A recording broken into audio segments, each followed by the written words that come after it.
శ్రీ వారాహి మాత్రే నమః. చాలా మంది నన్నైతే వారాహి అమ్మ ముద్ర కోసం ఒకసారి చెప్పండి అని అడుగుతున్నారండి. అమ్మవారి ముద్రను వీడియోలో చూపిస్తున్న విధంగా అందరూ మీ యొక్క పూజా మందిరంలో గాని, అమ్మవారి ఆలయం వద్ద గాని వెళ్ళి ప్రశాంతంగా కూర్చొని నేను చూపిస్తున్న విధంగా అయితే వేసుకొని ఈ మంత్రాన్ని చెప్పుకోవాలండి.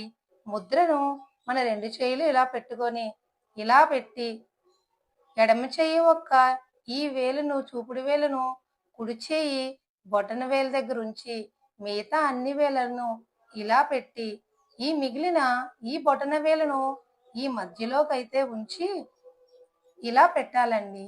ఇది అమ్మవారి ముద్ర. ఈ ముద్ర వేసుకొని నేను చెప్పిన మంత్రాన్ని అయితే పఠించాలండి 11 సార్లు. శ్రీ వారాహి మాత్రే నమః.